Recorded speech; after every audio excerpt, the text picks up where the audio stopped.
You're listening to Beyond Wellness Radio, bringing you the cutting edge in health, biohacking, and sports performance. Stay up to date and listen anywhere and anytime on your computer, tablet, or smartphone by subscribing on iTunes. Catch your host, Dr. Justin Marchegiani, as he answers your burning health questions as well as interviews from world-renowned guest experts. For more Beyond Wellness Radio, go to beyondwellnessradio.com. Hey there, it's Dr. Justin Marchegiani. Welcome to Beyond Wellness Radio. Feel free and head over to beyondwellnessradio.com where you can access our full podcast transcriptions. While you're there, you can also sign up for our thyroid and female hormone video series. This series goes into the root cause of why your hormones are out of balance. While you're there, you can also schedule a functional medicine consult with Dr. Justin, myself, where we'll dig deeper into the root cause of your health challenges. Feel free and think of sharing this podcast with at least one person. This podcast grows by people sharing it. Sharing is caring. If you can think of one person that can benefit from this information, please feel free and share it. If you're enjoying the podcast, make sure you subscribe on iTunes. You can also click below the video or podcast where you'll see the iTunes review button and leave us a review. You can also sign up for the newsletter at beyondwellnessradio.com where you'll get updates before anyone else. Thank you so much and enjoy the show. Hey there, it's Dr. Justin Marchegiani. Hope you all had a fabulous weekend. I'm in the house here with Evan Brand. Evan, how we doing, my friend? Happy Monday, man. Hey, look, I always talk about the sunny weather, but I'm going to complain today. It's rainy and gray skies, so today's a good day to just hang out. I'm going to sit by my infrared sauna lamp that I have here and just try to stay warm. Hey, that's wonderful, man. Really good idea. Well, I'm excited to dig in today on this topic of skin health and autoimmunity. I think this is huge. It's a powerful topic. I mean, we know that the immune system and the gut are intimately connected because about 80% of your immune cells live in your gut, in the malt and the gall, the mucus-associated lymphoid tissue, lymphoid meaning lymphocytes, which is another name for blood cells, our white blood cells. And then we have our gall, which is our gastric-associated lymphoid tissue. That's in the stomach, and then the malt is in the small intestine. So we know the gut and the immune function interact totally. And then we also know that the gut's a mirror of the skin. People that have inflamed gut, dysbiosis, infections, malabsorption, that shows and manifests itself in the skin. And we have pathologies that can even manifest from various rashes, from lupus rashes, erythema, to psoriasis, to vitiligo, to eczema, other types of various dermatitises, to alopecia with the hair. So, I mean, you name it, right? The skin is a window into what's happening in the gut. Yeah, I've got some statistics here. It was a good way to open up. This is from the CDC. This is actually 6 years old, so it's probably even worse than what this study shows. But they were looking at from 2000 to 2010, the percentage of children age 17 and younger with eczema or any kind of skin allergy, and the levels across basically all races pretty much doubled just from 2000 to 2010. So I bet 2010 to 2020, we're probably going to see an even more rapid spike of skin issues. I mean, I can't tell you when the last time I went out in public and did not see someone with the skin issue. I mean, you go to a shopping mall, you go to a grocery store, like you're going to see skin issues. It's a very, very common thing. And even just look back at some of my old YouTube videos. I remember, Justin, you saying, man, I bet you got something going on in your gut because my acne used to be so bad on my chin. Yeah. And it was all the dysbiosis in my gut. So we're definitely going to chat about that today too, about infections. You would have a lot of rosacea too, which is just a sign of inflammation in the skin. Now, that's important because when I see someone that has some kind of a skin issue, that tells me that there's some type of autoimmune or internal inflammatory thing happening inside the body, especially the gut. So when I see skin issues, the first thing I look at is potential food allergens. And we would move someone to like a paleo/autoimmune paleo template. And then we know other nutrients are really important. So if we have poor digestion, the chance of us breaking down fat-soluble vitamins like vitamin A go down. We know the ability to digest and absorb and assimilate zinc goes down. Healthy fish oil fats like omega-3 go down. Vitamin C, which is really important for that collagen matrix, goes down. Biotin, which is a B vitamin family. Selenium, silica, vitamin K2, sulfur amino acids, vitamin E, vitamin D. Of course, a lot of our collagen amino acids, which are very high in proline, hydroxyproline, glycine, which are really important building blocks for the skin. So we need to absorb and assimilate and utilize all of these important nutrients, and we need good digestive function. We need a gut lining that's not inflamed, and we need enough adequate enzymes and acids to be able to break everything down. And of course, dysbiosis, SIBO, bacterial overgrowth, fungal overgrowth, and or parasite infections in H. pylori could easily be a factor that prevents that from happening optimally. Yeah, I was going to say, let me take you down the zinc rabbit hole a little further, because this is really important based on my history with skin issues. I had H. pylori. I showed up positive with it on my second test of my stool. I first showed up with parasites, cleared those out. Second round on the retest, Justin and I see this every single week on lab results. Sometimes we clear out a client's gut of some infection, and then on the retest, a new infection shows up. And that's what happened for me. H. pylori showed up. And so if I was eating grass-fed steaks, I was eating bison, I was eating all these really good, high-quality pastured meats. However, I was not getting any of the zinc to be cleaved off of those meats because how poor my digestion was. And also, there's a marker we look at called calprotectin. My levels were elevated, so I had gut inflammation. So even if I had good meat, it's not about what you eat. It's about what you digest from what you eat, which is why we always hit on the acid and enzyme piece so much. So for me, I could have used supplemental enzymes, and I did, but that's not the root cause. I had to dig deeper. So, we try to compare conventional, naturopathic, and functional medicine. Like a naturopath may say, hey, you may need some extra acid and enzymes, but they may never go to the next level of investigation, which is, hey, do you have infections that we have to fix that explains why your acid and enzymes are low in the first place? And then just to quickly compare to the conventional medicine approach to these type of skin issues, whether they're autoimmune or not, it's going to be all the garbage that you probably already know about, steroid creams and immunomodulators, antihistamines. What else do the conventional docs do? It's not good. It doesn't work. You have your antibiotics, you have your immunosuppressants, you have your corticosteroids, which kind of fit into that same family. And then you have your synthetic vitamin A type of retinol. And then you have the internal vitamin A that's synthetic, which would be like the, not the tetracycline. The tetracycline is the common antibiotic given. But then you have Accutane, which is a vitamin A analog. And you got to be careful if you're a woman, because if you get pregnant while on that, you can have birth defects because it is teratogenic. Oh my gosh. So those are the common things for the most part. It's going to be antibiotics, immunosuppressants, corticosteroids. They have the vitamin A. And don't get me wrong, the vitamin A can be helpful. I recommend using vitamin A on the skin. Try to do it with retinoic acid, natural derivatives, which you don't need a prescription for. And that can be really helpful because it can provide important building blocks for collagen elasticity. And then you can even do topical vitamin C as well. Of course, we want to get all these things internally, right? But if we can do it inside out, then we get a winning team. We can get results much faster, because if we can topically hit something, you can bring those nutrients directly to that area. And then if you can internally do it with good quality fat-soluble vitamins from animal products, from liver, from healthy grass-fed butter with the vitamin K2, of course, collagen either from bone broth or a collagen shake. These can all be amazing resources to get extra nutrition in for your body. Well, and here's the thing I want to point out. You have to do both. You're talking about, okay, sure, do the topical stuff. Great. Instead of steroids, maybe do topical vitamin C serum, maybe some topical vitamin A. But you still always have to work backwards towards the gut. So first step, if you have skin issues, get your gut checked, get a stool test done, because it's very likely that you have some type of dysbiosis going on. Here's the thing that's crazy to me is that you'll get put on antibiotics for a skin issue. It's like, okay, so your gut is the problem. So we're going to come in with antibiotics. We're going to kill even more of your good bacteria. We're going to mess up your gut even more to try to fix your skin. That is such a backwards mindset. Exactly. There's a couple other autoimmune conditions. We mentioned psoriasis. We mentioned vitiligo. We mentioned eczema, which is now in the last year or two starting to be thought of as an autoimmune condition. Rosacea is now starting to be thought of as an autoimmune condition. There's a dermatomyositis, which is another type of condition where that dermal layer is starting to become significantly inflamed. There's epidermomyelitis bullosa, another condition. Again, these conditions, they have the same underlying mechanism. There's inflammation.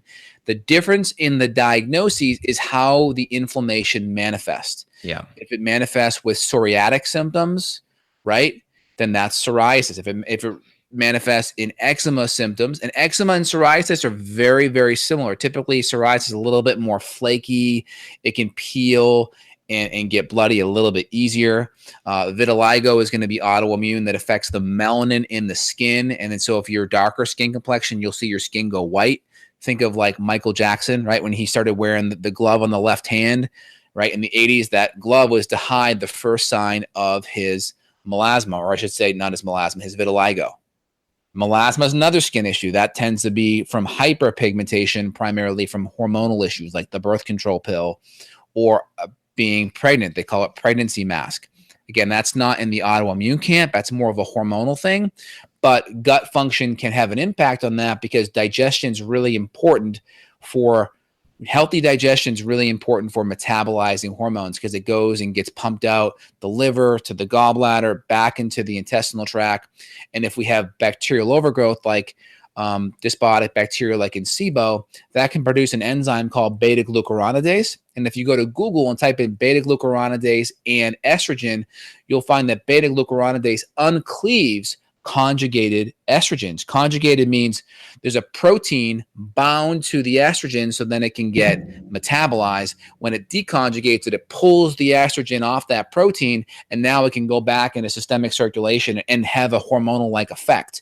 So things like gut function can play a huge impact with hormones, and those hormones can easily impact your skin as well. Oh, and you tied it all together in the end. That was beautiful. That's it. See, so here's the thing people have to realize. You can measure this stuff. We measure beta-glucuronidase on every single stool test. And here's the really, really fun thing that Justin and I love so much about our jobs is that within 6 weeks, we could see beta-glucuronidase come down by 500, 600, 1,000 points. You know, we may see someone at 3,000, which is too high. And this means, hey, look, they're recirculating not only hormones, but could be toxins too that get conjugated, as you mentioned. And so that's not good. And this is why if someone has like a heavy metal toxicity problem, but they have dysbiosis, you have to fix the gut too, because to detox effectively, you've got to have that open loop system, not a closed loop system. So when we come in with probiotics and usually phase 2 or phase 3, just depending on what our protocol looks like, we're going to see beta-glucuronidase drop. We're typically going to use some enzymes. You mentioned the liver support. Liver nutrients can help. Sometimes methylation nutrients can help. One thing we forgot to mention so far about skin is the topical irritants. So why don't we chat about that? Like soaps, shampoos, conditioners, perfumes, artificial fragrances. Oh my God, I should have took a picture. I could have put this on my Facebook page, man. It would have went viral. These two girls, we were in Target. We were going to take the baby into Target to go look for something. I don't remember what it was. And these two girls were in the parking lot, and I saw them with a huge bottle, and they were spraying each other. And I thought, oh, what are they spraying? And so whatever. But we get in the store, and we're standing right next to these girls. I thought I have to ask them what this is. I said, can I ask what you all were spraying on each other? And they both, they both giggle. And she goes, get it. It's in your purse. Show them. And they pull it out, and it's a giant bottle of Glade air freshener, apple cinnamon scent. And I just looked at it. I just looked at it, and I was like, so you're all using air freshener as perfume? And they're like, yeah. And I was like, okay. I should have said, can I take your picture? That's so cool. And then posted it online or something. But I just. Yeah, as like a warning, right? Hey, do not do this. So, I mean, we could go into the reasons. If you just look up, if you just Google Uber fragrances ban or something, you can read it. I did a whole paper. I wrote like 20 different studies on my petition about the different artificial fragrances and the phthalates and all the endocrine disrupting things in those. So, I mean, please don't spray yourself with air freshener. That's just insane. Yeah, there's a whole bunch of junk in there. And a lot of these things, you know, if you're female, are really a big concern because you have a hormonal rhythm to your monthly cycle, and that can easily be disrupted. Men as well, because men, you know, their hormone rhythm is more flatline, but there's a lot of xenoestrogens in the environment, from plastics to pesticides to fluorides, to various components in cooking compounds, soy, those kind of things, right? You don't want to be a soy boy. So these type of xenoestrogens are everywhere. They can affect guys, but they can really disrupt women's cycles, because when you start dosing up high amounts of estrogen, that can start to decrease follicle stimulating hormone, FSH. And then when that hormone starts to decrease, then you don't have the signaling to the follicle to grow a healthy follicle. And then that can disrupt the whole entire estrogen progesterone rhythm, from the follicular phase to ovulation to the luteal phase to menstruation to starting all over again. Yep. So not to go too off of that topic because you were going somewhere good, but Yeah. I just want to restate, make sure you clean up all your personal care stuff. It could be your lotion. It could be, like I said, shampoo, conditioner. You can go on the environmental working group and you can look on there. Justin also likes the Skin Deep reference. You could It's just the same thing. It's just a different branding. Yeah. different branding. Okay.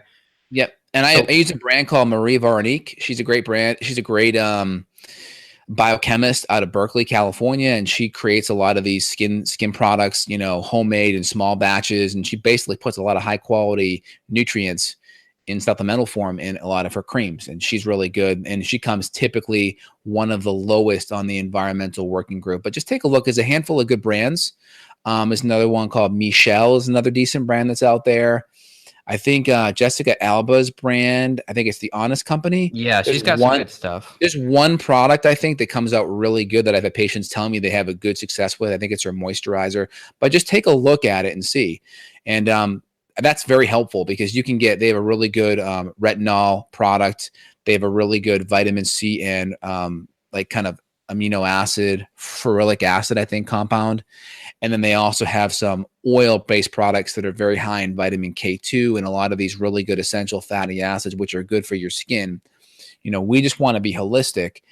Do that, but make sure you have the diet dialed in first. If you're on a budget, work on the food stuff, work on the internal nutrients first.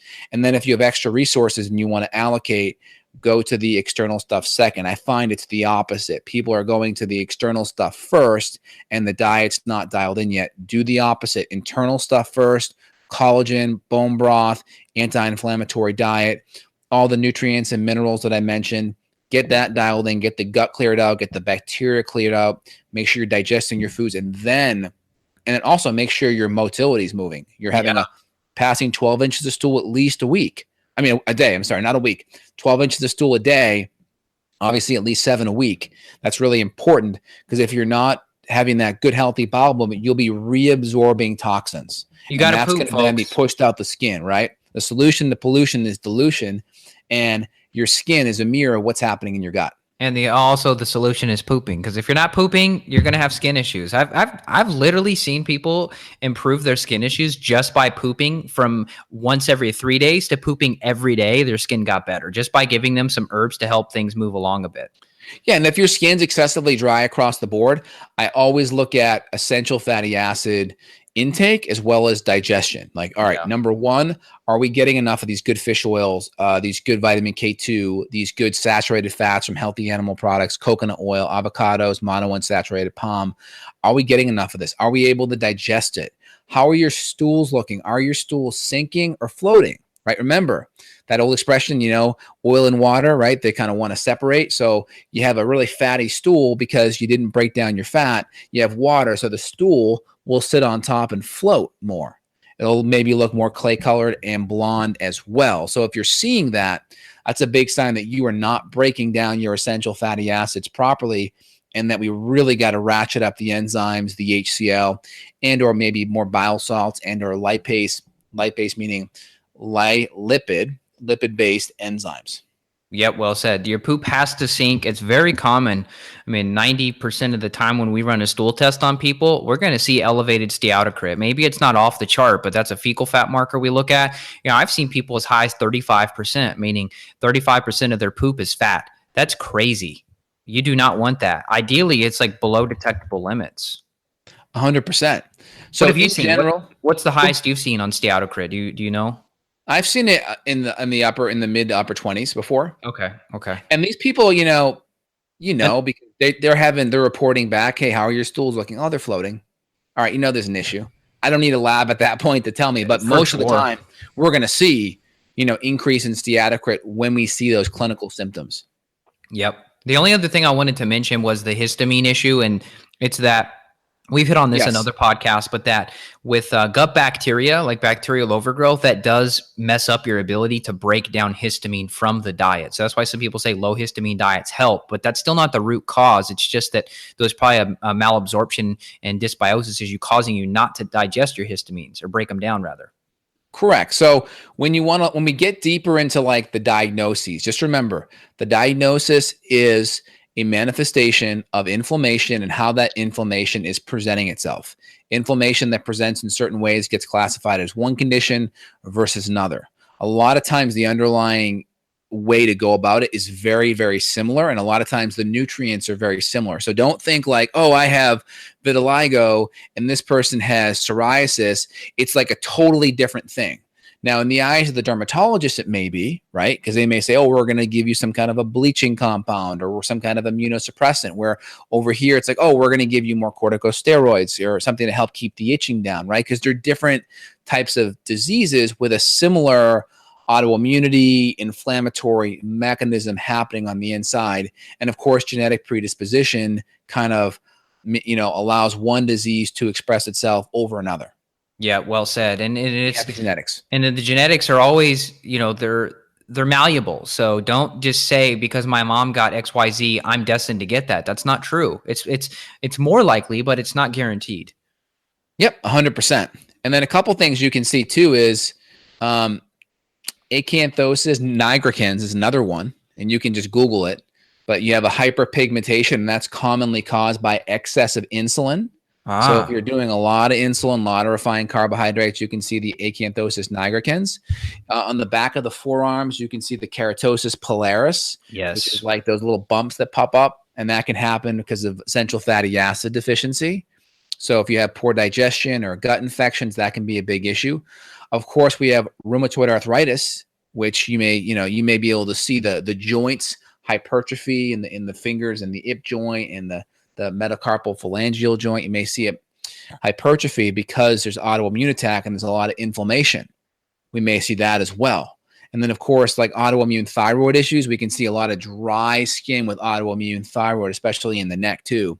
And that can easily be from, the same underlying mechanism. So if you have an autoimmune thyroid, you could easily have some dry skin because that's going to be a big connection, and vitamin A and these essential fatty acids are important for thyroid function as well. Yeah, my brother-in-law, it's my wife's sister's husband. He's got a triple whammy. He's got type 1 diabetes. He was diagnosed as a teenager. Then he went on to develop Hashimoto's. Then he went on to develop alopecia.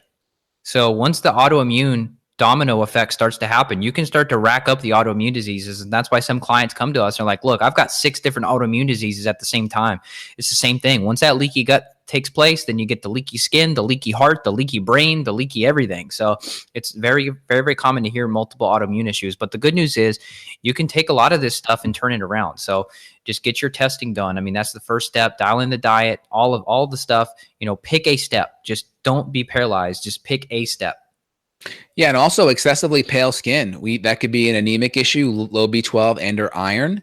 And there could be a pernicious anemia where it's affecting the intrinsic factor in your stomach. So you're having a harder time absorbing B12, and or just low stomach acid, and or being vegetarian, you may not get enough B12 or iron. And then that could leave your skin more pale because your red blood cell count's low, your hemoglobin's low. Hemoglobin, the heme and the myoglobin help bring a little bit of color to your skin as well. So you could look excessively pale if you don't have enough iron and or B12. And of course, the iron and B12 issues can be caused by low stomach acid, not enough animal protein or animal compounds, and or the autoimmunity that affects the intrinsic factor or the parietal cells in your stomach. Yep. Well said. Well, any other issues you want to address here? Of course, we talked about histamine briefly. And again, that all connects down to inflammation. The more inflamed you are, the more histamine sensitive you are. Did a podcast with Yasmina Yakelinsan, the low histamine chef, where we talk about this. She harps on the fact that, like cutting histamine out may help. Doing kind of natural histamine degranulators may help. Doing histamine enzymes like diamine oxidase may help as well, but we have to cut down the inflammation. So it still comes down to getting rid of your unique inflammation wherever it's lingering. So here's the thing that I just found out a couple of weeks ago is that Yamina she's no longer alive. What happened? She passed away a few weeks ago. I didn't know that. Yeah. If you go on, I think it was on her Facebook page. And then I had saw her obituary she's the healing histamine chick, right? Yamina Yakelinsan, something like that. Yeah, that's really sad. It was I had a conversation with her last year. She was really vibrant and healthy. It was breast cancer. It says here on the obituary. She was 43. Oh, that's really sad. That's amazing that you got to chat with her. Yeah, well, I send my condolences to her family. That's really sad. But she had a lot of great information that she provided. And I'm hoping that, she was able to help thousands of people during her. I know. Hopefully her legacy will continue on. Yeah, absolutely. Well, good. Well, we got to wrap this thing up, but check out justinhealth.com. If you want to reach out to Justin, you can get help around the world. Doesn't matter where you are. So justinhealth.com. We can help you figure this stuff out. If you want to reach out to me, you can check out my site, evanbrand.com. We always love your comments, your feedback, and we look forward to helping you soon. Are there any questions you wanted to answer here, Evan? I know we kind of were really, on time constraints today. Is there anything that you saw that you wanted to highlight? I didn't see any. Okay. All right. I think we're on the right track here. Anything else you want to say?